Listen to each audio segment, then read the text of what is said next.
Kanjindin, man for me, love will I walk. Vejo one goes away. We proud of who we are. Versi tutti, neighbors, it ups in 30 days.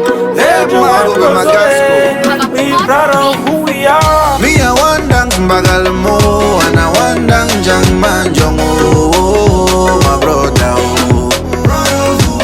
I find numbers pull up jabang, we go still chop out my sister.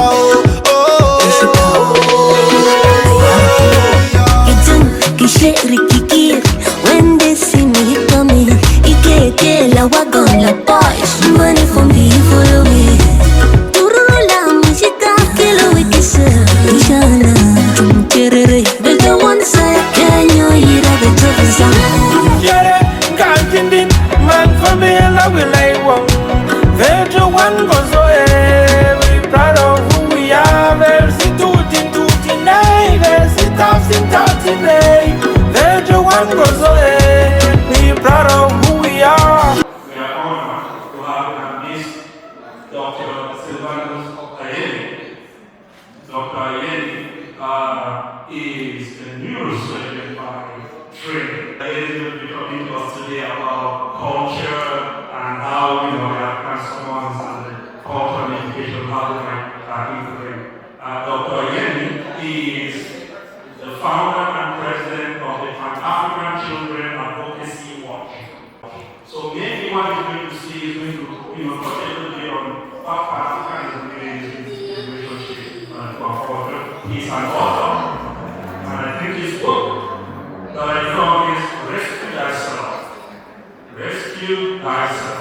Change in sub-Saharan Africa must come from within. So how we come from within if you don't even know our background, if you don't know our culture, if you don't know our foundation. So the Korean is here today. We share with us some of us. Okay. Good day, ladies and gentlemen. I'm really very humbled to be here, and I congratulate Dr. Mrs. Ono for this wonderful center. And when she called me and said I had 3 minutes to talk, I said I have never given a speech less than 3 hours in my life. So we negotiated for 5 minutes. So I will just move on. With the exception of Antarctica, there is none of the continents that we know how or why they were named. And Africa itself, all we know is that Africa was not named by Africans.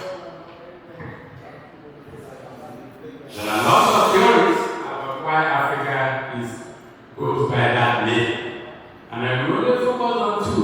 First is the Greek theory, which says that the word Africa originates from the Greek word African, which means without own or horror. And then there's the Latin theory, which says it originates from the word aprike, which means son of sun. So today I'm going to focus on those 2. Lack of gold and horror and a lot of sun. Now, we have to be very frank with ourselves.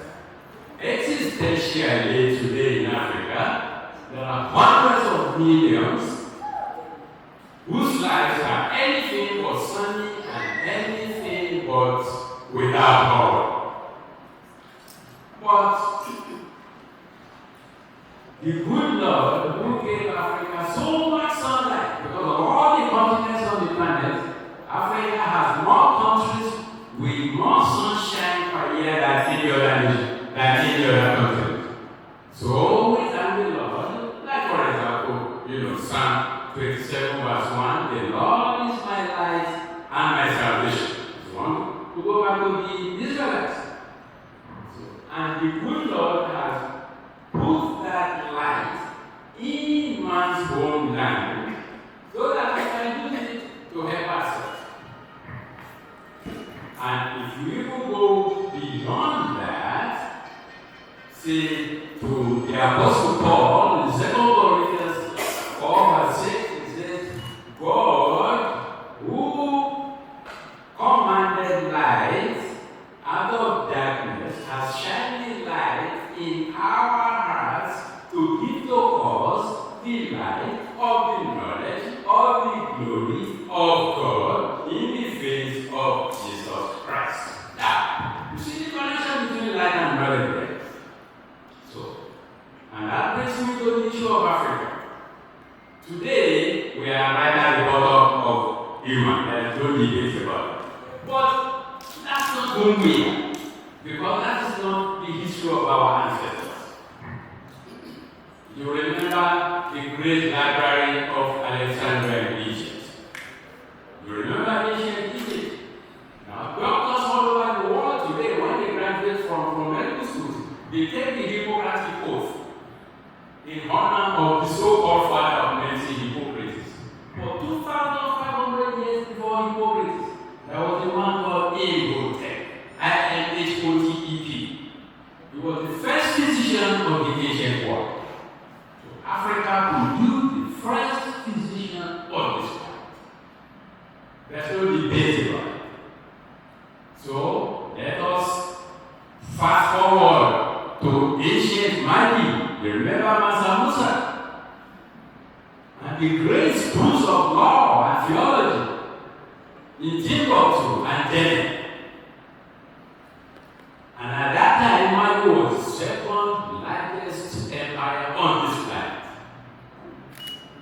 Let's fast forward to the great Mandela, Nelson Mandela, the man that God put that light in his heart and he demonstrated it with love and sacrifice, like no other person on this planet.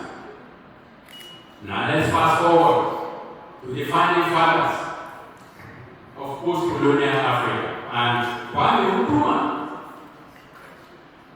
His Pan-Africanism spirit, which today is championed still by many people, including somebody like Professor Patrick Lumumba of Kenya.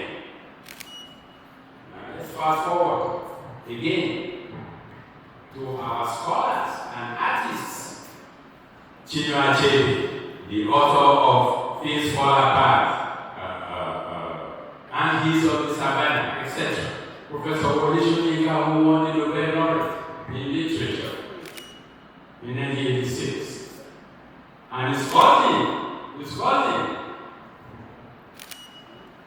Adekunle Kuti. Somebody was saying they were playing his song here. One of the greatest artists. So I'm saying all this to tell you that Africa has everything. We have the sunshine, we have the scholars, and so we have everything. When I say everything, I'm not talking about, we can use all the natural resources we have. We have petroleum, we have oil, we have cobalt, we have copper, we have molybdenum. I can spend the next 10 minutes using all our natural resources. But that is the least. That is the least of my desire. That doesn't mean this. What we have is we have sunshine, we have our 1.3 billion brains, and of course, this is the most precious commodity of Africa, and I am so happy that this center has been established to shine that light and to take the knowledge of our ancestors and use our brain to build our continent. Because we can do it. One day, despite all these trials and tribulations of yesterday and today, that is within Africa, I believe that one day Africa will be the light of the world, and it should be. And I'm sure this center will carry that thought. Thank you very much.